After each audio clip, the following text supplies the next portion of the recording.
Episode 2. Paranormal Stories from Redditors.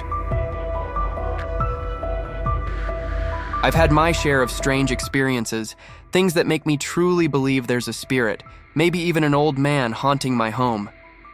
But what I'm about to tell you is, without a doubt, the most unexplainable thing that's ever happened to me. It was about 13 years ago.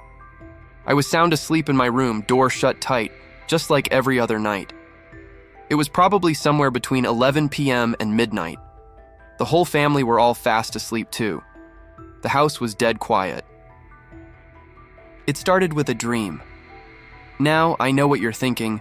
Dreams aren't paranormal. But trust me, this one felt different. In my dream, I was standing in our kitchen, just down the hall from my bedroom. My girlfriend was there too, standing perfectly still, like a statue, just staring intensely down the hallway at my bedroom door. I tried everything to snap her out of it, calling her name, trying to shake her, but she was completely paralyzed, her gaze fixed on that door. Then a random old man, someone I'd never seen before, walked around the corner. The second I saw his face, I jolted awake. The only connection this dream had to what followed was that I'd had another nightmare involving my bedroom door shortly before this all happened. I woke up in a cold sweat, heart pounding in my chest. That old man's face was burned into my mind. To this day, I can still see it so clearly. I even practiced drawing a lot, and I could probably sketch him out right now, but honestly, it freaks me out just to think about it. I immediately flipped on the light, my mind racing. Sleep was nowhere in sight. But then, shortly after, I heard it. The distinct sound of a toy car rolling. A dinky car, rolling pretty loudly out in the hallway. Now let me set the scene.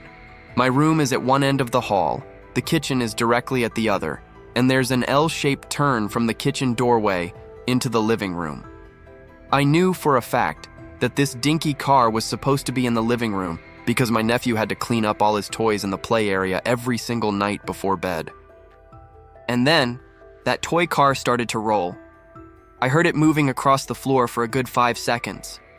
I figured my nephew must have snuck out of his room to play, so I started to get up. But then, the rolling got louder, faster, and then it slammed into the bottom of my bedroom door. I nearly jumped out of my skin. I immediately swung the door open, ready to confront my nephew. But he wasn't there. Instead, the toy car sat perfectly still, right where it had hit my door, and stopped dead. I raced to his room. His door was shut. That's when it hit me. I hadn't heard his door open or close at all. I opened his door to check on him, and he was sound asleep, hadn't moved a muscle, and neither had anyone else in the house. For the rest of the night, I left that toy car exactly where it was. I did not go back down that hallway. I stayed awake in the living room, playing Halo, just trying to take my mind off it. When I told my parents about it the next day, they were completely freaked out too. For the next few nights, I couldn't even sleep in my own bed. I slept on the couch in the living room with the lights on, playing video games until I finally crashed, anything to avoid thinking about what happened. And I've seen that old man in several other dreams since. It makes me wonder, was he the one pushing that car? I must have been about 7 years old. I remember waking up on the couch in our living room, downstairs from where all 4 bedrooms were. I woke up paralyzed with fear, afraid to move because I could feel what I thought was a fingernail pressing my head down against the armrest. I had the overwhelming sense that someone, a very tall, skinny man, was standing over me, silently watching, waiting for me to wake up. My only thought was, I have to keep my eyes closed. I can't let him know I'm awake. I lay there, frozen for what felt like an eternity, though it was likely only minutes. And then suddenly the pressure was gone. The fingernail disappeared. I cautiously opened my eyes, lifted my head, and saw the shadow of a man outside the dining room window silhouetted by the morning sun.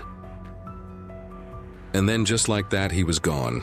He didn't move left or right, didn't walk away. He simply vanished. All I could do was quietly head upstairs to bed, My mom was awake, walking toward the bathroom. She asked me why I was up, and though I don't remember my exact reply, I know I didn't tell her about the man. I don't know why. I've kept this to myself for almost 60 years.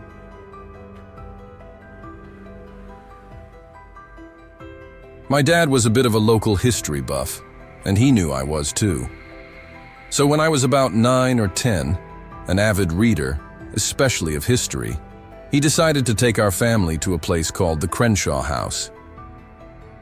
Now, I knew about the Underground Railroad, but in the 1980s, I can honestly say my father was the only person who ever talked about its dark opposite, the reverse Underground Railroad, where people were kidnapped and sent back into slavery.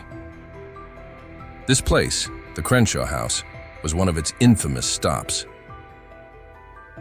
My father also knew the keeper of the place, which is now owned by the state of Illinois, but is not open to the public.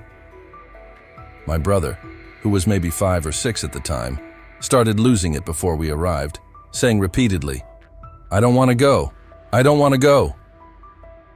He was utterly inconsolable by the time we pulled up at the house, which just looked like a really large, old but fancy farmhouse.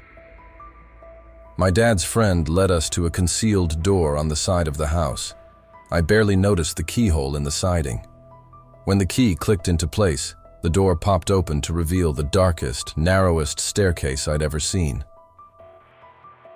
It was one of the hottest days of the year, and yet this staircase was hotter.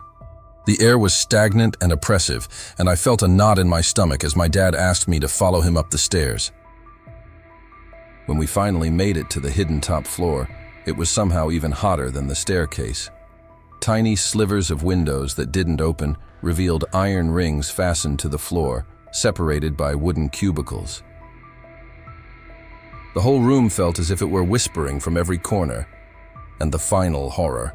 Large rings fastened to center support beams were clearly used as whipping posts. As I walked up to these rings, the conversation between my father and the homeowner faded away, and the whispering grew louder. The room suddenly got cold. I have no idea how long I stood there, trying to make out what was being said from the corners of the room, when suddenly my dad comes back up the stairs and said, "We're leaving." When I visited this place, I only knew it as the old slave house. This was in the mid-1980s. I've had many spooky things happen since then, but nothing has made me feel the same feelings of abject fear as being in that attic space.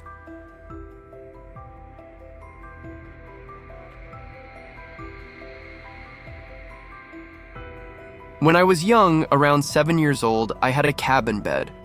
I remember waking up one night to an extremely tall man standing over my bed wearing what looked like a top hat. I tried to ignore him. I rolled over and closed my eyes to go back to sleep, hoping that this apparition would go away. I had another very strange experience. I was staying over at my dad's with some friends. I heard one girl quietly call for me to join her in the other room. I sat beside her and asked her what was up. She pointed at the kitchen door and in a soft, quiet voice said, "Watch." My cat, Philip, walked out of the kitchen nonchalantly and sat beside us. Then the door swung open again, and a shadowy person crawled out of the kitchen, then up the stairs. To get to the stairs, it passed directly in front of us, then up the stairs behind us. This happened quite a few times, like on a loop. The kitchen door would open, a shadowy figure would crawl out and go up the stairs. Then it would repeat.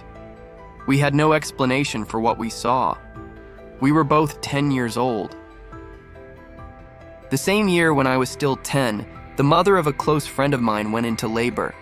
I dreamt that I had a conversation with my friend's mother. In that dream, she told me the names and weights of her newborn twins. When I woke, I told my mother about the dream, and she wrote down the names and weights on a piece of paper. When my friend's mother was discharged, we found out that I'd got the names and weights right for both babies, and that she also remembered having a conversation with me. In a dream,